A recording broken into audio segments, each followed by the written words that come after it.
Hello everyone, আসসালামু আলাইকুম। কি অবস্থা সবার? আশা করি সবাই ভালো আছেন। আজকে আমার তেমন কোনো কাজ নেই, তাই দোকান থেকে আসার পর ভাবতেছিলাম কি করা যায়। যেহেতু সবসময় কাজের সাথেই থাকি, তাই কাজ না করলে ভালো লাগে না।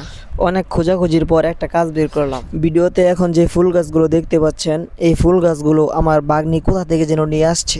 নিয়ে এসে এক জায়গায় ফালাই রাখছে। তারপর আমি জিজ্ঞেস করলাম যে এগুলা কি। বললো যে ফুল গাছ। নাম জিজ্ঞাসা করার পরে বলতেছে যে এগুলার নাম আমি জানি না। সত্যি বলতে এগুলোর নাম আমিও জানতাম না। তারপর ইউটিউবে সার্চ করার পর সুন্দর সুন্দর ভিডিও আসলো, আর ভিডিও দেখার পর মনে হলো আমিও তাদের মতো সুন্দর করে সাজিয়ে রাখি। আর যেহেতু আমি গরিব মানুষ, ফুলের টব কেনার মতো টাকা আমার নেই, একটা ফোঁটা করাই পেলাম। তার নিচে প্লাস্টিকের একটা পাত্র দিয়ে মাটি ভরে টব বানিয়ে ফেললাম। এই ফুলের নাম যেমন সুন্দর, তেমন ফুলগুলো অনেক সুন্দর। আমি ইউটিউবে সার্চ দিয়ে যেটা জানতে পারলাম, এই ফুলের নাম হলো পত্তলিকা। 2 দিন আগে আরেকটা ঝুড়িতে ফুল গাছ লাগানো হয়েছে, ওখান থেকে বেশ কিছু ফুল গাছ পোলাবানে তুলে ফেলছে। মূলত ওই গাছ থেকেই কাটিং করে এখানে লাগানো হচ্ছে। এই ফুল গাছের সুবিধা হচ্ছে আপনি এই গাছের যে কোনো অংশ কেটে লাগিয়ে দিবেন, ওখান থেকে এই ফুল গাছ বেড়ে উঠবে। চাইলে আপনার বাসার কড়াইয়েও এরকম ফুলের টব বানিয়ে ট্রাই করে দেখতে পারেন।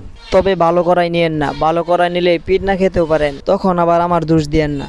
তো ফাইনালি গাছগুলো লাগিয়ে ফেললাম, আর এখন গাছে একটু পানি দিয়ে দিতে হবে, তাই অল্প করে পানি ছিটিয়ে দিলাম। তো আজকের মতো ভিডিও এই পর্যন্তই। সবাই ভালো থাকবেন, সুস্থ থাকবেন।